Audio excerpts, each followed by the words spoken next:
let's talk a little bit about the most popular V8 GM ever produced.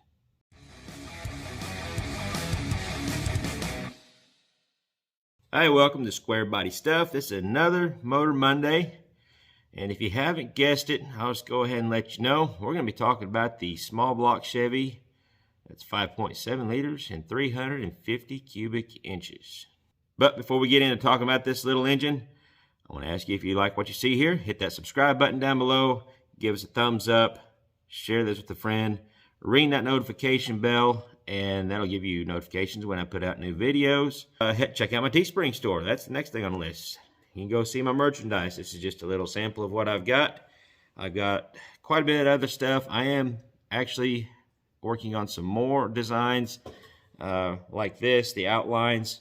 I've been having some requests because all of the ones I have on this are just the round eye front ends. Been having requests for the later models, the 80s models, the square eyes. This design will not change as far as the square eye or round eye. This is always going to be a round eye because that's what I prefer, and this is pretty much my logo. So go check out all that. That is in the description box down below. That'd be the Teespring store. Now let's talk about probably the most popular, I'm going to say probably the most popular engine in the world. Everybody knows it. Everybody loves it. I've never ran across too many people that hate it.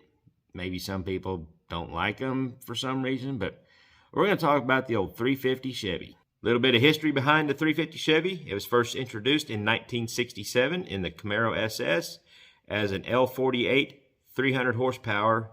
Now GM produced this little engine from 1967 all the way up to about 2003 is when they were last put into any production vehicle. After 2003, they are still offered till this day as a brand new crate engine. Horsepower ratings for this little engine ranged from anywhere from 145 horsepower in the mid to early 70s all the way up to 350 horsepower LT1 that was in the early 70s Camaro Z28s and Corvettes. Now if you're not familiar with the LT1, it had 11:1 compression ratio, solid lifter cam, and had a factory aluminum intake and a 780 Holley carburetor on top of that. Now on the other end of things, the L05, L65, 145 horsepower two-barrel 350 cubic inch engines were put in trucks and cars for fuel mileage. Now being one of the most popular engines and probably one of the most affordable engines to hot rod back in the day, they were put in a little bit of everything.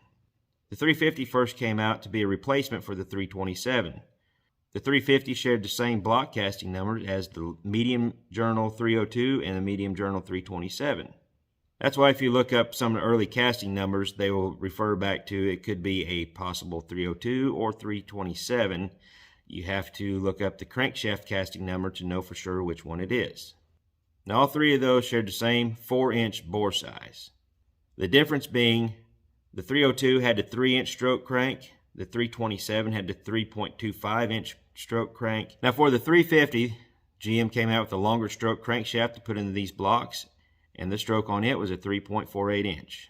The last variation available of the 350 cubic inch engine was the L31 Vortec. It had 255 horsepower and had a 9.41 compression ratio. Now I'd like to focus on how they were used in the Chevrolet and GMC square body pickups. Before we get into that, I'd like to add most of my information comes straight from GM Heritage, from their production selector literature for each individual year. I've spent quite a bit of time researching this. Now with that said, there may be some variations throughout the years that doesn't reflect on the literature that I read. From 1973, and we're going to go all the way to 1991 in the Blazers, Suburbans, crew cabs, and 1-tons, there were 3 different variations of this engine. The most common one being the LS9. That'd be a 155 horsepower 4-barrel engine that was used from 73 through 86. Depending on the year model of the truck, the LS9 had 3 different VIN codes. It would be a L, M, or Y. Now the second most common 350 used in these trucks was the V code, LF5, 145 horsepower 2-barrel. And they used it from 1973 through 1977. Now the last variation of the 350 and the square bodies will be the 210 horsepower K-code throttle body injected LO5. There was an interesting fact that I found out that I didn't know. I'd like to pass it on to you. From 1979 to 1986, according to GM's literature, they were not available as an option in a half-ton two-wheel drive pickup. But there is one exception that I found. In 1979, you could get it in a two-wheel drive half-ton if you ordered the F44 Big 10 or Heavy Half suspension package.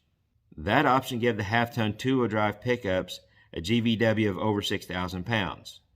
Now that I've said all that, I'm sure I can hear the comments or hear some of you saying, well, my uncle or my so-and-so had a brand new half-ton two-wheel drive that had a 350 in it.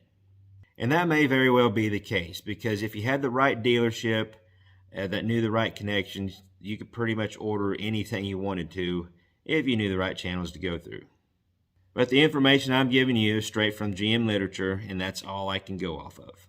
Now, once the throttle body 350 came out in 1987, they were once again available in the half-ton two-wheel drive pickups. Well, that's pretty much all the interesting facts I have about the 350 and how they were used in the square body trucks. If you have anything you'd like to add to this, please put it down in the comment section below. Now, of course, I can go on and on and on and on and on about all the different things you could do with a 350 Chevy, but everybody's pretty familiar with them, so I'm not going to bore you with any of that. I'm going to cut it off here. Until next Motor Monday, y'all keep your square bodies rolling, and we'll catch you later.